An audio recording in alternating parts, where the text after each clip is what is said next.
بہت ہو گئی کراچی میں سیاست، بہت ہو گیا کراچی کے لوگوں کے ساتھ ظلم، بہت ہو گیا کراچی کی تباہی کے۔ یہ کراچی کی جو آج کی صورتحال ہے یہ کسی ایک دن کی بات نہیں ہے۔ ابھی پرسوں ان کے ترجمان نے خود کہا تھا کہ یہ 30-40 سال کیا جو گند ہے وہ ایک سال میں صاف نہیں ہو سکتا۔ تو 30-40 سال تو آپ کی حکومت ہے وہاں پہ، آپ نے کراچی کے ساتھ یہ کیا، لیکن پرائم منسٹر عمران خان نے جو ہمیں بتایا ہے کہ اب ہم نے کراچی کے کام کے اوپر فوکس کرنا ہے۔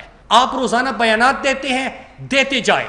کراچی کی ترقی کو، کراچی کو مزید آپ کے زرداری لیگ کے رحم و کرم پر نہیں چھوڑا جا سکتا۔ کراچی کو اب کوئی ترقی سے نہیں روک سکتا۔ کراچی کا انشاءاللہ آغاز ہو گیا، ان کے لیے پاکستانی تاریخ کا سب سے بڑا پیکیج دے دیا گیا۔ انشاءاللہ کراچی میں ترقی کا سفر شروع ہوگا۔ کراچی کے انفراسٹرکچر کو ٹھیک کیا جائے گا، کراچی میں سیوریج کا بہترین انتظام کیا جائے گا، سینیٹیشن کا انتظام ہوگا، وہاں پہ واٹر سپلائی کی سکیمز آئیں گے، وہاں پہ سڑکیں بنی گی، وہاں پہ ترقی ہوگی، اور چونکہ وہاں پہ ہمارا معاشی ہب بھی ہے اس سے لوگوں کو روزگار بھی ملے گا، وہاں پہ انڈسٹریز بھی چلی گی، لوگوں کے لیے آسانیاں بھی ہوگی۔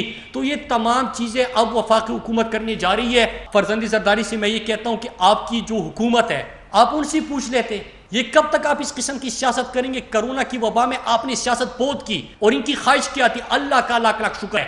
ہمیشہ ہمیں کہتے ہیں کہ لوگ پوچھتے ہیں کہ کرونا کی وبا میں کامیابی کس وجہ سے ملی، تو پرائم منسٹر عمران خان کہتے کہ جس دن میں بلیو کرتا ہوں اس کے اوپر کہ غریب کا ہم نے سوچا، ہماری ترجیح تھی مزدور اور عام طبقہ، ہماری ترجیح تھی پاکستان کا چھوٹا دکاندار، پاکستان کا دیہڑی دار، پاکستان کا ڈرائیور۔ ہم ان لوگوں کے اوپر بات کرتے تھے، ان کے لیے پالیسیز بنائی، ان کے لیے ریلیف پیکیج دیا، اللہ کی مدد ہمارے ساتھ شامل ہو گئی۔